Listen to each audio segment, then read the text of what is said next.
Alright, trying to compensate for lost time, here's part 3. Alright, so I just showed you those 4 intro chords of, and I showed you how to accent them with, so there's that. Alright, next part, I believe is one of the cooler parts. I was looking forward to learning this when I first thought of learning the song, is this.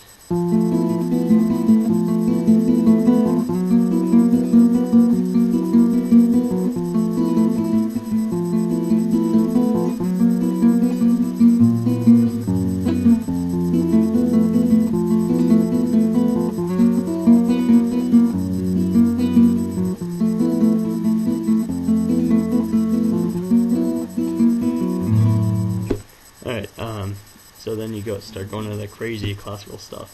But this is kind of hard to learn, but just like anything else, if you practice it enough, it'll be like second nature. So what you're doing here is you're going to have to look back on the second set of chords that I showed you in part 1. That would be the...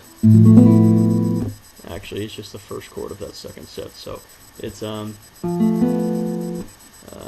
it was 3rd fret, 4th string, 2nd fret, 3rd string. Okay, you take those two,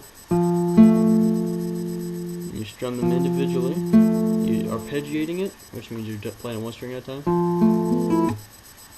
But what you're really doing is you hit those two, and then with your these two fingers, sorry you can't see these two fingers, you're hitting the B and E strings. So you go, and then you're shuffling between those two open and the 2nd fret on the 3rd string. So you're going, and then you're moving that whole shape up, but this is again accentuated. You're using what's called legato, meaning that you're not really having to strum. Well, actually, I guess that's not legato. Anyway, just slide your friggin' finger up one fret.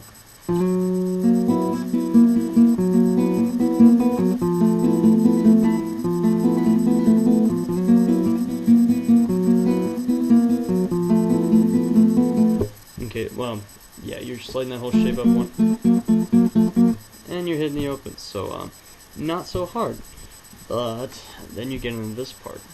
Alright, so once you've done going back and forth a few times, and you get back to the higher pitched one, and you're doing this crazy stretch thing, and you're hitting the bass notes, which is, and right when you hit that last note is when you bring this whole thing back.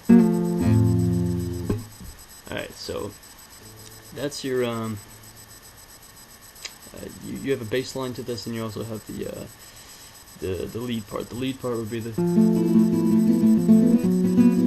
and your bass part would be the. Sorry, yeah, that was it. Oops. Okay.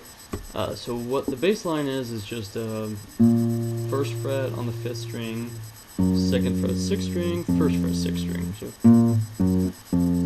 alright, so and you start to play that once you're on the upper. Remember that. Dun, dun, and then you move down for the last note.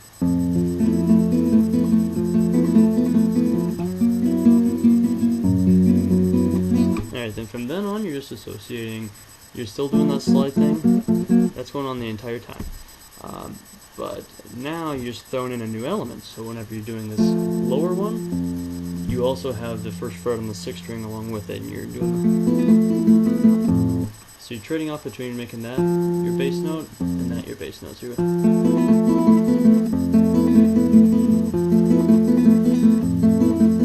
hear that? Alright, so then when you slide up, 2nd fret on the 6th string. So same deal. Alright, now I'm over 4 minutes, so that's part 3.